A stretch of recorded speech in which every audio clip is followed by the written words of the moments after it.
Hello guys, welcome back to study spoken English. Guys, आज हम पढ़ेंगे silent letter E. Silent letter E में क्या है कि यदि word vowel plus consonant plus E से समाप्त हो, यानी पहले वाउल यानी वर्ड कोई भी हो, वर्ड में पहले वाउल आएगा, फिर कॉन्सोनेंट एक या दो आएगा, उसके बाद से ई से समाप्त हो जाएगा वर्ड। अगर ऐसा वर्ड आता है तो ई अपना साउंड क्या करता है, पहले वाले वाउल को दे देता है। यानी ई अपना साउंड पहले वाले वाउल को दे देता है।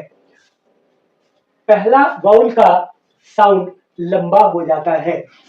यानी क्या होता है कि जब वर्ड वाउल कॉन्सोनेंट में एक या दो लेटर हो, उसके बाद वाउल हो यानी ई हो और ई से वर्ड खत्म हो जाता हो, समाप्त हो जाता हो, तो क्या होगा, लास्ट वाला ई अपना साउंड पहले वाले वाउल को दे देता है, यानी अपना साउंड ट्रांसफर कर देता है और पहले वाला वाउल का जो साउंड होता है वो लंबा हो जाता है और ई अपना साउंड छोड़ देता है, मीन्स उस ई का प्रोनाउंस नहीं होता है। टी क्या होता है, टैप। लेकिन जैसे ई आता है तो टी ए पी ई हो जाता है। अब ये ई क्या करता है, अपना साउंड ए को ट्रांसफर कर देता है। ये ई अपना साउंड ए को ट्रांसफर कर देता है तो ए का प्रेशर बढ़ जाता है, टेप। क्या पढ़ते हैं, टेप। अब यहाँ पे H A T hat, H A T hat, और हैट में जब ई लग जाता है तो ये अपना साउंड ट्रांसफर कर देता है ए को, तो ये क्या हो जाता है, हैट। हैट, तो हेट क्या होता है, लंबा साउंड हो जाता है। एस आई टी सिट, और जब ई आ जाता है तो साइट हो जाता है। तो इस आई को ये ई क्या करता है, अपना साउंड आई को दे देता है और ये साइट क्या होता है, साइट, लंबा साउंड हो जाता है। तो इस तरह से ई का अस्तित्व अपना समाप्त हो जाता है और वह आई में चला आता है। यहाँ ई समाप्त हो जाता है, ए के अंदर चला आता है। तो इसलिए हम कहते हैं कि लास्ट में अगर ई आता है तो उसका उच्चारण नहीं होता है। अब कुछ और भी वर्ड हैं, जैसे बी ए के ई, बेक। क्यों बेक, क्योंकि ई ने अपना साउंड किसको ट्रांसफर कर दिया, ए को, तो ये क्या हो गया, बेक। टेस्ट, तो यहां टेस्ट में ई ने अपना साउंड किसको दे दिया, ए को, तो ये क्या हो गया, टेस्ट। अब केक में ई ने अपना साउंड किसको दे दिया, ए को, तो ये क्या हो गया, केक। ये काके नहीं पढ़ेंगे, केक। क्यों, सी से क, ए से आ की मात्रा हो गई का, और ये के से क और इसे ए की मात्रा का के, नहीं, ऐसा नहीं पढ़ना है। क्यों नहीं पढ़ना है, क्योंकि लास्ट में जो ई आता है अपना अस्तित्व समाप्त कर देता है और उसके पहले ए जो है उसको अपना साउंड दे देता है, इसलिए इसको क्या पढ़ते हैं, केक। इसी तरह से ई अपना साउंड ए को देता है, फेस। ई अपना साउंड ए को दे देता है, मेट। ई अपना साउंड आई को देता है, काइट। उसी तरह से like, give, life, name.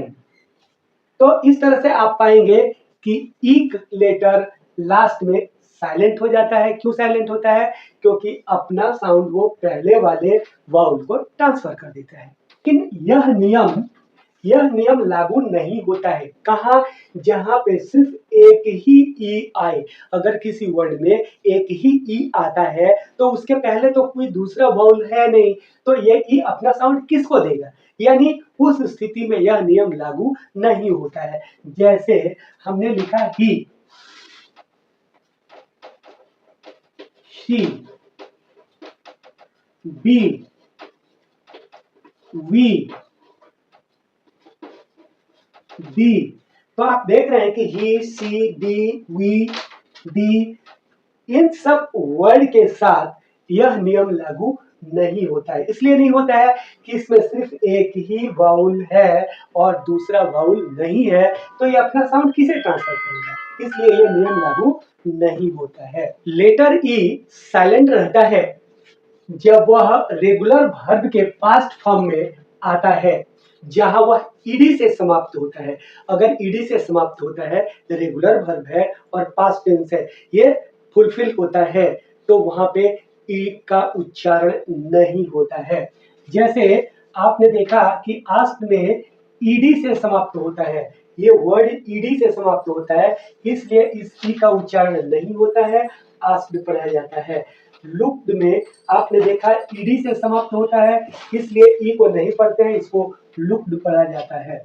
Worst में आपने देखा ईडी से समाप्त होता है लेकिन ई का उच्चारण नहीं होता है, वर्स्ट पढ़ा जाता है। इसी तरह से called, closed, baked, liked, helped, opened पढ़ा जाता है, यानी यहाँ पे ई साइलेंट रहता है, ई का उच्चारण नहीं होता है।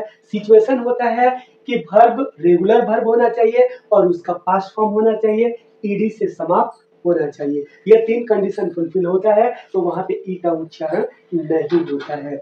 आगे बढ़ते हैं। ई का उच्चारण होता है अगर वर्ब डीईडी या टीईडी से समाप्त हो। जैसे एंडेड, एंडेड में आप पाएंगे कि यहाँ डीईडी से समाप्त हुआ है, तो डीईडी से समाप्त हुआ है तो हम इसको पढ़ेंगे एंडेड।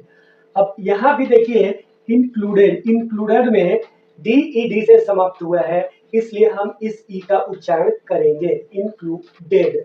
अब यहाँ पे वांटेड, अब यहाँ पे टीईडी से समाप्त है, इसलिए हम यहाँ टीईडी में वांटेड, वांटेड उच्चारण करेंगे, यानी ई का उच्चारण होगा। स्टार्टेड, यहाँ भी टीईडी से खत्म हुआ है वर्ड, इसलिए यहाँ भी क्या होगा, ई का उच्चारण होगा, यानी इन जगहों में हम ईडी का उच्चारण करेंगे।